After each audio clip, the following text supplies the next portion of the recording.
All right, I'm going to start admitting.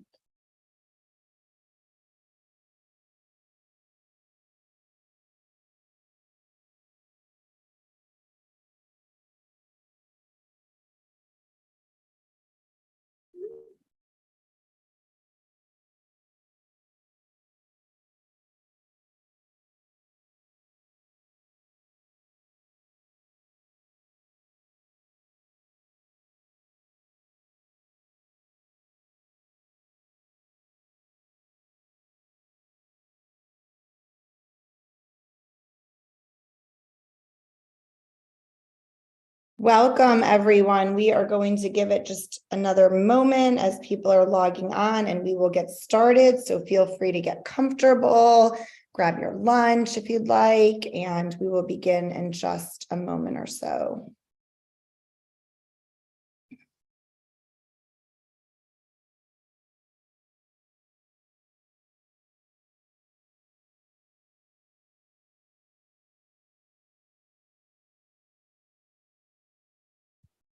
All right.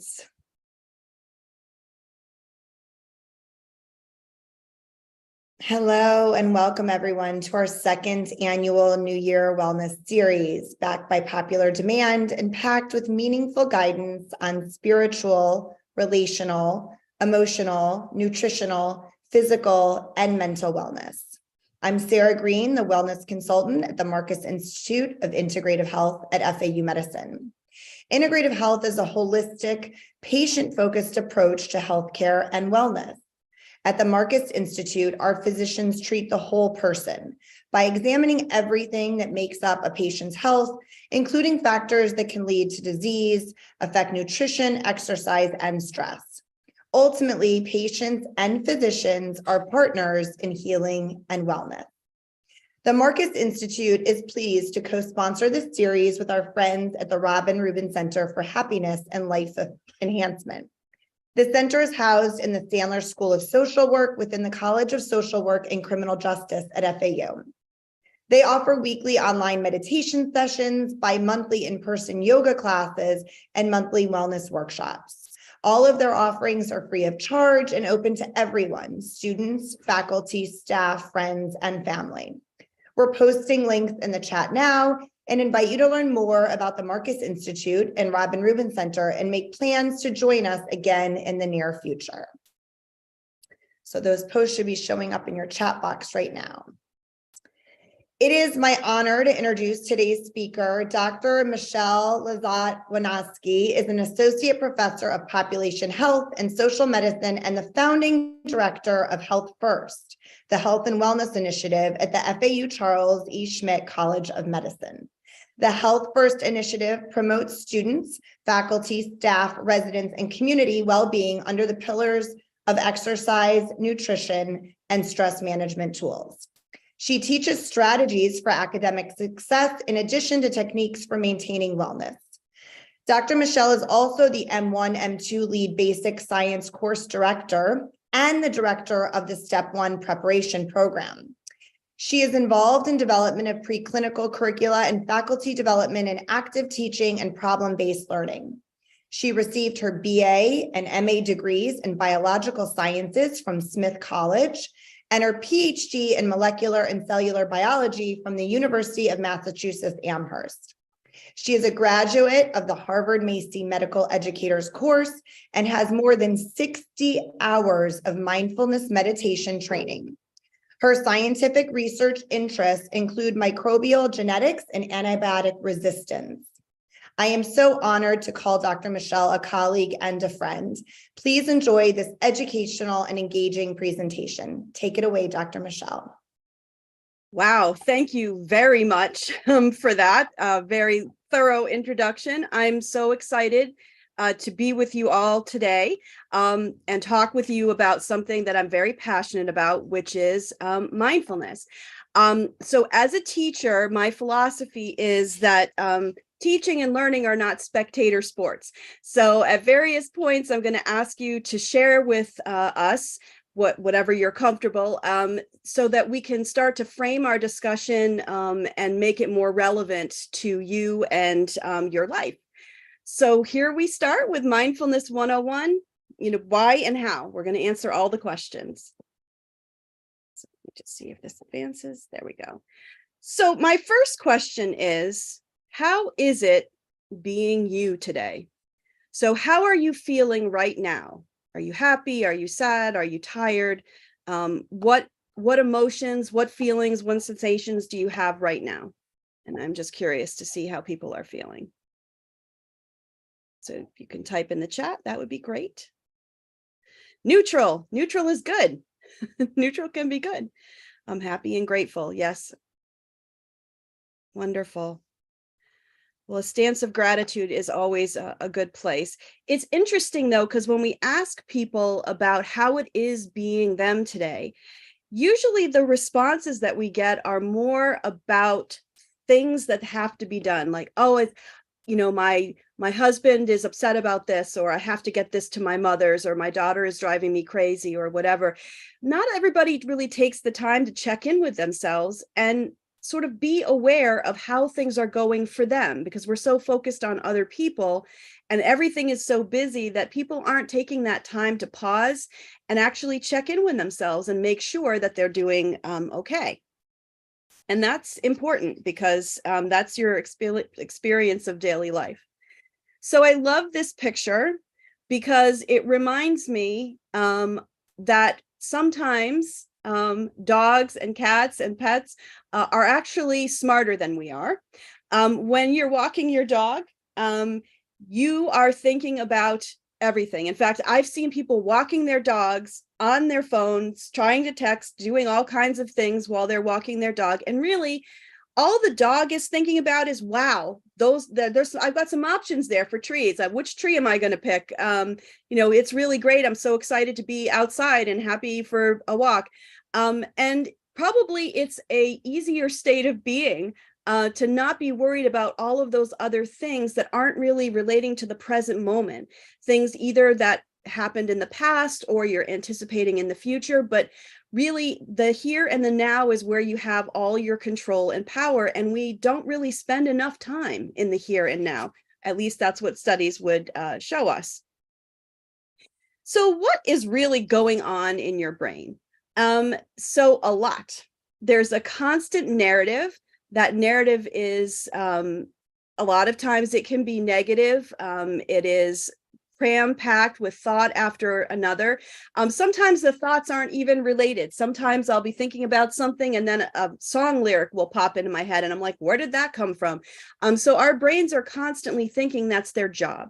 And you're never going to get your brain to stop thinking because that would not be good for you. But what you can learn to do is to filter a little bit that narrative that's constantly going on in your brain.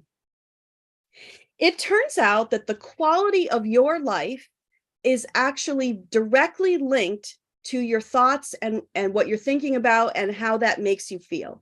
So on average, there's an estimate about 6,200 thoughts per day. That's a lot of thoughts because remember, you're sleeping. Hopefully you're sleeping at least 8 of those hours. So a lot of thinking is going on during the day. And it turns out that many of your thoughts are actually not novel. They're repetitive. You've had them over and over again. So for an example, let's say you're having a conversation with your partner and your partner says something like, I can't believe you didn't unload the dishwasher. And then you get into the same discussion that you had 4 days ago and 9 days ago and last year, right? So it's the same conversation. These thoughts that you're having are repetitive. And then I would pose to you, what happens to you when your repetitive thoughts, however many of those repetitive thoughts, are actually negative? So if you're thinking 6,200 thoughts a day, and most of those thoughts are negative and repetitive negative, how do you think that that affects your quality of life? It's not good, right? So if you're spending most of your time thinking thoughts that are anxiety provoking or concerning or worrying, that is impacting your body as well as your mind. So the good news is that when it comes to thoughts, there are no victims, only volunteers. So just because a thought pops into your mind doesn't mean that you have to engage with it. So if some random person shows up at your door, knocks at the door and says, hey, and you're like, I can't see you right now, I'm sorry, I'm in the middle of something, you just close the door, right? So you're not going to have to invite that person in for coffee. And it's the same thing with thoughts, right? You can notice that you're thinking something, but you can choose not to let it drag you down a rabbit hole. I can't believe my sister said the same thing today. We've had this argument over and over. She's always late. And it leads you down a rabbit hole, which is a place that you don't necessarily want to go, but you can choose to do something different. And your choice is in the present. It's in how you respond to those thoughts as they come.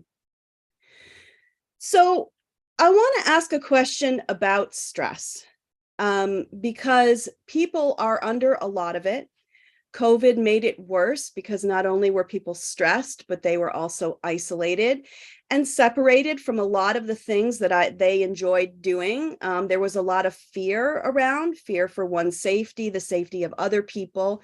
So I'm wondering if you could type in the chat when you are really anxious or panicking or really, really stressed. How does that show up for you in your body? What kinds of things happen in your body that let you know that you're reacting to being very overwhelmed or very stressed or very panicky? So if you could just type in the chat, what you think about that. Okay, so stomach ache, absolutely one of the common things that people feel. Oh, yep, absolutely. Insomnia is definitely something else. Fatigue is a really important one, as is this restlessness that we feel. We're jittery. We feel like you're jumping out of your skin. Sometimes a headache, right? People get migraines from this. So I think that your answers, and annoyed. Oh, yes, I love that one. That's actually a personal favorite. So when you feel this anxiety, you're having a visceral reaction to it, right? So it's not just thoughts that are going on in your head. Those thoughts are provoking feelings and sensations in your body. And we want to be aware of what those are so that when they happen, we're like, okay, I have a stomach ache. Why do I have a stomach ache? Have I not eaten, or do I have a knot in my stomach about something? Am I anxious about something? So then the next question is, when you have that sense of overwhelm, your to-do list is endless and you're like panicked and you're late to an appointment and you've got a difficult conversation that you have to have with your, brother tonight and all of that stuff, what kinds of thoughts are actually going through your mind when you're feeling that stress and feeling overwhelmed? What are you thinking about? So let's see what people think about that. So I guess, are your thoughts focused on what you're doing in that moment? Are your thoughts, okay, so processing, definitely trying to manage is an excellent way, or solve. We're excellent problem solvers. In fact, that's what our brains do. And I think that is true. We want to come up with solutions to issues because we don't want to sit in that feeling. You don't want to feel like you're a victim to that. Like, okay, all this is going on. How am I going to get around this anxiety? I'm going to fix it. And I think that that's a really good point, Catherine. So the narrative that's constantly going on in our mind, a lot of that narrative are lies. They're based on something that our 6-year-old self saw, or our 10-year-old self experienced, or whatever, that has taught us, okay, I shouldn't say that. This person is answering me in a way that makes it feel like I'm about to get yelled at. So all of those thoughts that you're having oftentimes are about things that have happened before, like an argument you've had, a conversation where you wish you had said something that you didn't say, or more often than not, that you said something that you wish you hadn't, or anticipating the future, sort of catastrophizing. Oh my gosh, I can't believe it. The light came on in my engine. My car's going to break down. I'm going to be stuck by the side of the road. My husband's out of town. So all of these thoughts really don't have to do with what's going on right now, which is I'm driving my car, or I am at work at my desk and I need to accomplish a task. And so when you have those feelings in your body and in your mind, our first thought, our first goal is like, I need to solve the problem. The stress will go away if I solve the problem. And that is partly true, right? So if you solve issues, then they're not issues anymore. But in the meantime, what is that stress doing to you? Now, we are all wired for stress, right? So we have our system, our fight or flight system is designed so that we respond with adrenaline and hormones and cortisol to stress. I need to get away from danger.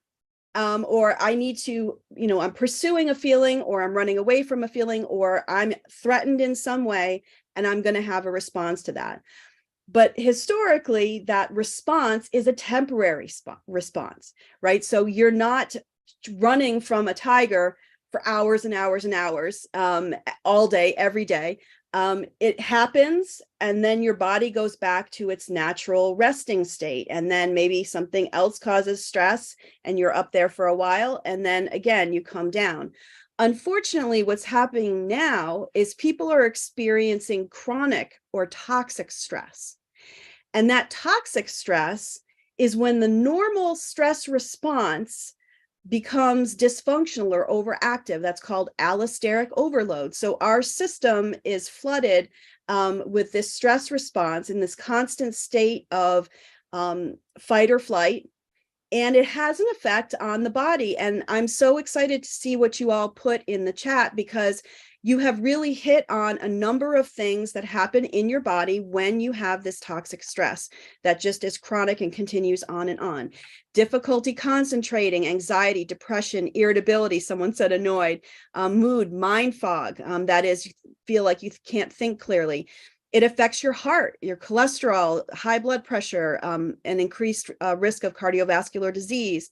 Your skin can get dry, your hair can get brittle, delayed when you cut yourself. Maybe it takes longer for you to heal.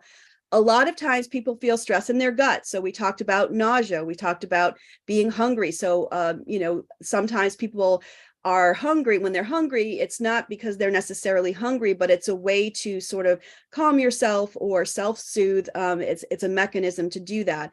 And so, you have diarrhea or constipation, bloating, you have, that nauseous feeling in your stomach. Unfortunately, one of the really serious issues is that when you're toxically stressed like this, your immune system just does not function the way it's meant to function. And it increases your risk of getting sick. And it also increases the amount of time it takes you to get well once you've gotten sick. So this toxic stress actually has a pretty profound effect, not only on your mind, but also on your body. In fact, 70% of all illnesses, whether they're physical illnesses or mental illnesses, are linked to stress in some way. And whether that's direct or indirect, we're not really commenting on that, but just the overall statistic is about 70%. So why are we talking about toxic stress? And now we're talking about mindfulness. We're transferring our conversation into something different. Well, your mind is like a muscle, right? So just like you would go to the gym and exercise your body, you play tennis, you would, swim, whatever you do for exercise to train your body, lifting weights, all of those things, that keeps your body healthy. It's certainly one of the things that keeps your body healthy. But unless we train our brain to, with mental exercise, the anxiety, the stress, the chronic assaults on our hormones, on our brain function, really has a strong impact on the quality of our lives. So the inability to manage this toxic stress, and someone mentioned, managing, processing, the inability to do that can lead to a lot of mental consequences that are negative and some physical ones that we just talked about. So what we are trying to do with mindfulness is exercise our brain. That's all it is.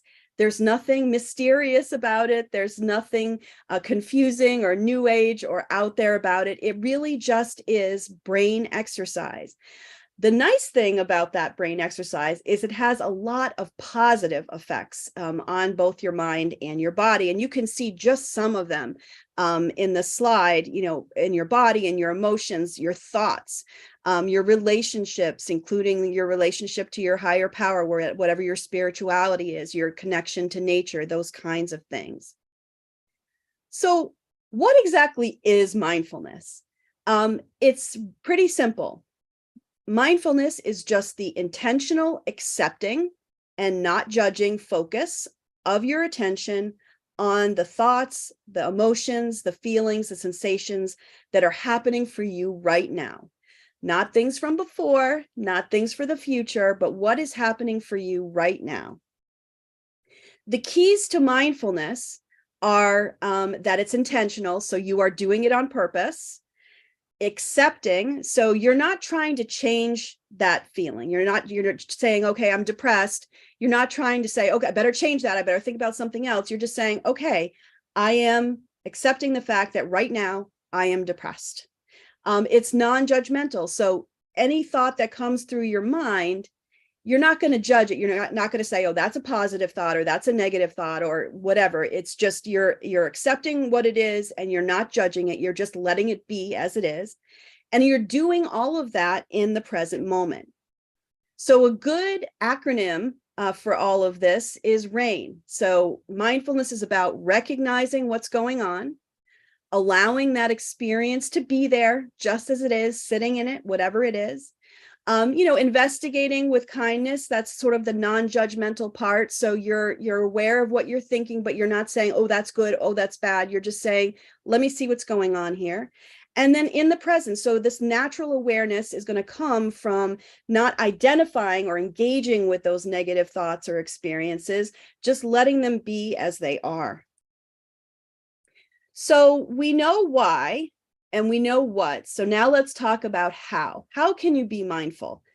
So there are several ways to be mindful, and we're going to talk about some of them. Meditation is basically a technique that allows you to get to mindfulness. So it's a way of training your mind to concentrate, focus, and ultimately relax and be in the moment. So be mindful. You can do that as you meditate. So there are lots of different types of meditation, and I'm sure you can all list a ton of different ways that people meditate. Maybe you could put some experiences that you have with meditation in the chat. What kinds of meditation have you heard about previously, or what kinds of things have you heard about in relation to meditation or mindfulness? Does anyone have any thoughts about practices? Okay, moving meditation. Yep. So labyrinth walks are really great. Excellent. Anyone else? Okay. So there are lots of different types of meditation, but they really share several characteristics. The first is you're focusing on something. So your attention is focused. Usually you're doing some sort of breathing, either natural breathing or deep breathing or gentle breathing, it's sometimes called. And you're usually in a comfortable or peaceful setting. I have heard of people who are able to meditate regardless of what's going on around them. Monks are able to do that. I'm jealous of those people. I need a quiet space. But in general, meditation, people do that in a comfortable or peaceful space. Or in nature. I like that. Yeah, absolutely. And Tai Chi is definitely another way to do that. Meditation is basically just allowing you to sit with yourself and to be a friend to yourself, because we're so busy being friends to everybody else and forgiving everyone else's mistakes and all of that, that we're not as gentle and kind to ourselves as we are with everybody else. But in order to do that, you actually have to be with yourself, know who you are. And meditation is a way to do that. And I like to use this one with the students, meditation, because some questions just can't be answered by Google, right? So sometimes you have to do the work yourself in order to be able to achieve that state. So we're talking about mindfulness today. You're focusing your attention on something, whether it's your breath, whether it's your body sensations, a candle, maybe geometric coloring. There are lots of different other kinds of meditation, though, and some of you have mentioned those. So there's guided visualization meditations. There are mantras. Someone mentioned something about walking meditation, which is also focusing on the movements. People journal to help them meditate, particularly gratitude journaling, which I was so happy to see several people saying that their stance right now is grateful. And prayer can be a form of meditation, so different types of prayer. So we're focusing on mindfulness, and in mindfulness, you're focusing your attention on something, whether it's the breath, whether it's your body, whether it's an external thing like a candle, something that you're focusing your attention on other than the stream of thoughts that are going on in your head. So if you meditate and you are mindful, what benefits can you expect to see from this? Well, there are both physical benefits and mental health benefits. As you know, the mind-body connection is strong. So these are discrete categories here, but in reality, of course, they're overlapping. So just on a practical level, mindfulness meditation will decrease the level of the stress hormones. And that's been shown in studies. Your cortisol levels go down. It lowers your blood pressure. That's sort of intuitive, right? As you slow your breathing, you're slowing your heart rate. So it makes sense that it would lower your blood pressure. It reduces the experience of cardiovascular disease. So it's definitely something to do to maintain a healthy heart. It improves immune functioning, which probably doesn't surprise you given something that we just talked about. The mental health benefits, though, are a lot of times of even greater interest to people because they're things that they notice right away. So the mental health benefits of meditation are things like improving your working memory. Who doesn't need that? Increasing your empathy. So instead of being annoyed and rushing around all the time, you can notice, oh, look, that person is having a hard time getting the door open. That's, it must be hard to be in a wheelchair or whatever. So it increases empathy. It increases your ability to focus your attention on other things that when you're not meditating. It makes you feel satisfied. It's a mood elevator. It improves the insomnia we talked about earlier. So that's one of the first things that you see when you meditate is an improved sleep quality. And it increases your brain plasticity. That is your brain's ability to reprogram itself, to learn, to expand, all of that. And from the perspective of the corporate mindset, it increases your efficiency and productivity. So if I told you that you could take a pill every day, and that pill would do all of this, is there anybody who wouldn't take that pill?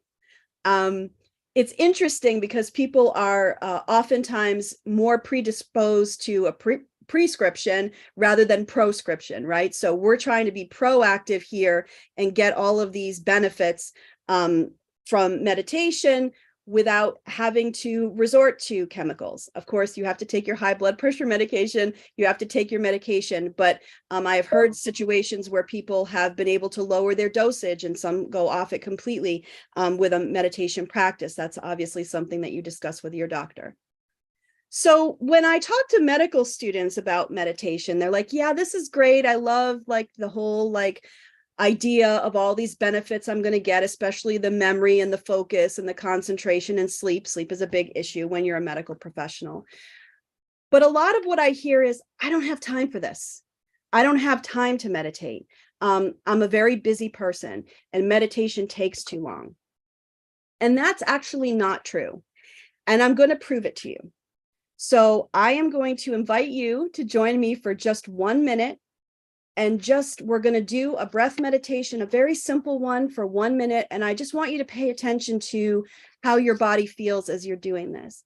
So if you just sit up straight with your feet on the floor, or if you're sitting cross-legged, however you're comfortable, your arms resting in your lap. If you feel comfortable doing it, you can close your eyes or lower your gaze to the floor. And then I just want you to take a deep breath in and hold it for 2 seconds, and then really slowly exhale it. And then take another breath in and feel your chest expand. And then slowly exhale that breath. You're not trying to change your thinking. You're not trying to stop thinking. You are just focusing your attention on the breath. So as you breathe in again, notice where the air enters your body. Maybe that's across the top of your lip or your nose, and you feel the air coming by that area as your lungs expand. And then slowly exhale and hold at the bottom of the breath. Now we're going to take one more deep breath in, and I want you to relax your neck, your shoulders, relax your face muscles, and just feel the tension draining out of your body, out the bottom of your feet as you exhale. And then we'll take one more deep breath in. We'll hold it for 2 seconds. And as you slowly exhale, I want you to think of one thing that you're grateful for. And then when you're ready, you can open your eyes or raise your gaze. So you can see that this is not complicated. It's not time consuming. It can be done quickly. It can be done anywhere. Your breath is always with you. And so I want people to think about this as something that's very accessible to them. You know, another form of mindfulness is just paying attention to your body, what's so-called body scan meditation. Basically, you start to pay attention in sequential order to the parts of your body. Okay, I'm going to relax my face now. I'm going to relax my jaw. Now I'm going to relax my neck. Okay, my shoulders are going to be relaxed. And you just focus on each part of your body and progressively relax it. This is a really great thing to do if you're trying to fall asleep. This is something that leads naturally into sleep. And it also is a great stress reducer. So what we just did is a guided meditation. I guided you. You weren't keeping track of your breath yourself. And there are lots of resources out there to help you with guided meditation. So here are some examples. Actually, some people mentioned their favorite apps in the chat. So Calm is one, 10% Happier, Insight was mentioned, Headspace. I like the apps where I can choose how long, and I can choose what type, and I can choose what voice, because the voice actually does matter to me. And there are guided meditations that help with specific situations, like if you're depressed or anxious, if you have stress, or you're trying to fall asleep. And if you're a religious person, you can also buy religious guided meditations, which a lot of people find very peaceful. So mindful walking is not the kind of brisk walking that you do for exercise. It's just intentional walking. I think Sarah mentioned it, following a labyrinth, following a path. Paying attention to your feet stepping, your arms swinging, how your body feels as you're moving. And it can be a good place to start because, as someone put in the chat, it's hard sometimes to sit still. And if you're restless, this is a really great way to start out your meditation process. But, you know, we don't have to think inside of the box. And more studies are coming out that show us that other activities that are you may not think of as mindfulness can be made to be mindfulness. So for example, there's art therapy that promotes the coloring of mandalas as a method of alleviating stress and anxiety. It also boosts your mood. Some people prefer geometric shapes. So the regularity of the pattern is what people really enjoy. And that can be used in a calming, mindful practice. Other activities, knitting. You know, a lot of times when you're in the waiting for something, or you're just anxious about something, it gives your hands something to do. You have to focus on the pattern and pay attention to what you're doing. It's hard to think about other things. So knitting is a good one. Origami, drawing in general. See, this is more my speed. Drawing circles, I can do that. I'm an excellent circle drawer, but it doesn't have to be complicated, right? It's just a piece of paper and a pen, and you're just making different size, you know, circles, right? We want this to be accessible to everybody. Yes, there will be obstacles during meditation. You know, you'll feel sometimes like your meditation was, you were restless the whole time, or you were sleepy, or you were just irritated. And that's okay. Whatever it is, you're still getting the benefit, even if you don't realize in that moment that you're getting the benefit. So for me, the bottom line is there is no right or wrong way to meditate. It doesn't have to take any prescribed amount of time. You can do it with whatever time that you have. But like any medication that you take every day, the important thing is just to be consistent. Just do it. Don't judge it. Just like brushing your teeth, right? Nobody gets up on the first of the month, swallows 30 of their blood pressure pills and says, okay, I'm set for the month. I've got all my blood pressure medication on board. No, it's a dose response. You have to take it every day. And meditation is the same thing. In fact, the Dalai Lama says better to meditate for 5 minutes every day than 20 minutes once a week, because it's the consistency that's the key to your practice. So don't start off with a half-hour meditation. Start with just 2 minutes to 5 minutes. Work your way up to 10. You can do it first thing in the morning or briefly before you go to bed. Yoga and Tai Chi, someone mentioned Tai Chi. Those things actually incorporate mindfulness into their practice. And then these things that you all mentioned, some of these apps, just spending time watching calm videos of oceans, listening to the sounds of nature, or doing guided meditations are a really great place to start. If you have an acute anxiety response, that is, you are all of a sudden in a situation where you're completely overwhelmed and you need a acute go-to, these are 2 really simple ways to slow your heart rate down and sort of interrupt the pattern.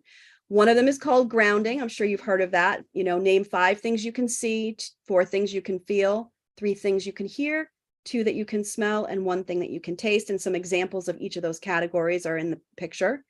Or box breathing, which is what they teach the Navy SEALs. So you think of it as walking around a box. So you inhale for 4 seconds, hold it for 4 seconds, exhale for 4 seconds, hold it for 4 seconds, and then you're at the top of the breath again. And by slowing down your breathing, you literally are forcing your heart rate to slow down. And that's where we get the benefits. So there are some resources for mindfulness. If you're looking for a fast way, written in layman's terms, to start a practice, I really like the Practice by Barb Schmidt because it's really practical. The apps are a good place to start. There's a website called Greater Good in Action that has a menu of all different types of guided meditations, an awe meditation or a meditation for anxiety or forgiveness or whatever. You can get all of those things on that site. There are plenty of meditations on YouTube, and some excellent books about finding mindfulness as a way of interrupting those anxious thoughts. And now I would really like to hear what questions you may have for me.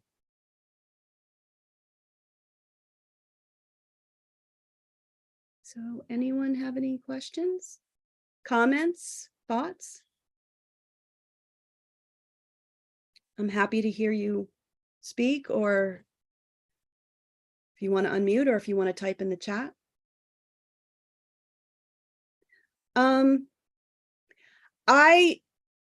When it comes, it's a really good question. So I was asking, do you have an opinion as to the use of psychedelics to enhance mindfulness? And it's really an interesting question. I tend to think of mindfulness as a practice that you carry with you wherever you go, and you don't need anything else. I can't speak to the literature on how effective taking psychedelics is for mindfulness. I think that we don't quite have enough data to back it up. We do know that anytime you put anything into your body that's not usually in your body, you're having a reaction, and there's always going to be consequences to that. But I really don't have an opinion. I try not to have any opinions about meditation at all, to be honest, because once you start having opinions and judging it and telling people they should do this or they shouldn't do that or whatever, that sort of defeats the purpose of letting people come to their own practice in their own mind.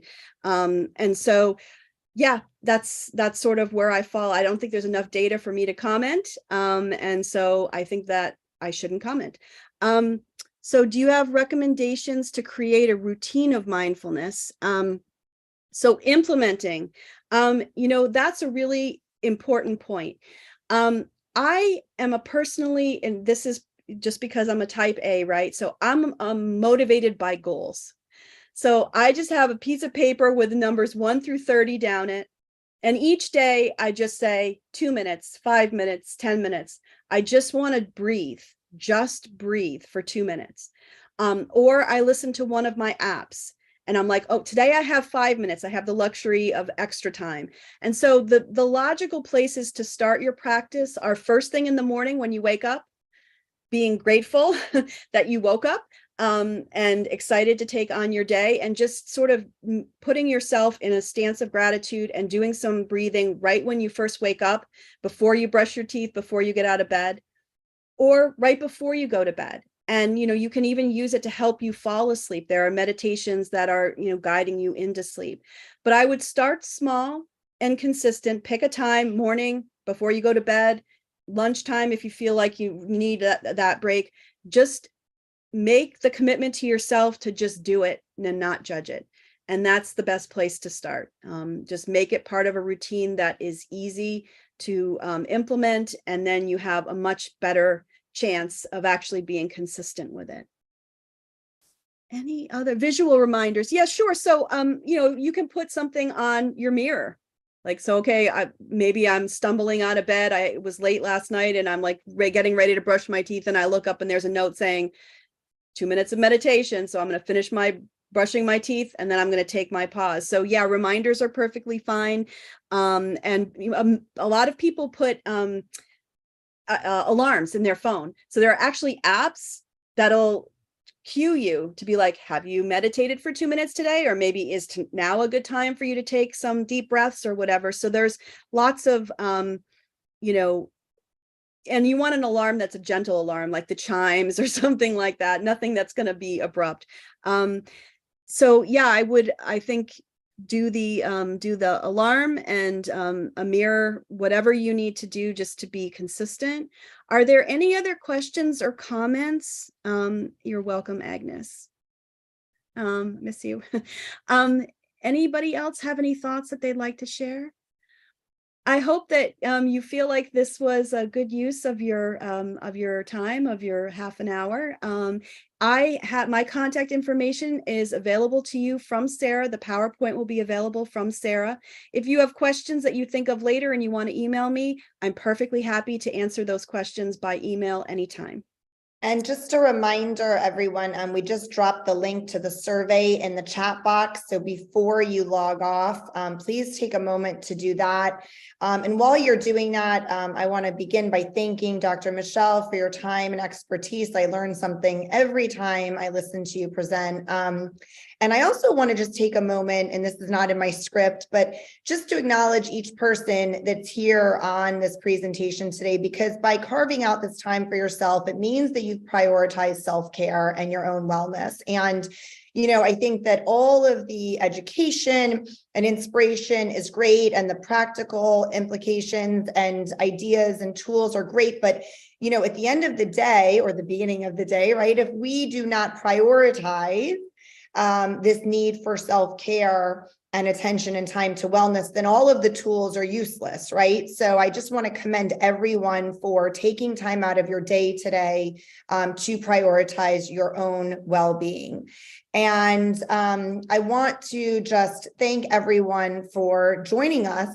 This is actually the last week of our 6-week series.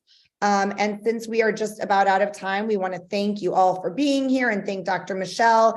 It was another fantastic year of the New Year Wellness Series for the Marcus Institute of Integrative Health in partnership with the Robin Rubin Center for Happiness and Life Enhancement. And we hope that you will stay in touch with us. Be sure to check out our calendars. Thank you for the support of the work we do to bring practical tools for overall well-being into the lives of everyone in our community. More information to come. Meanwhile, be well and enjoy the rest of your day. Thank you all so very much.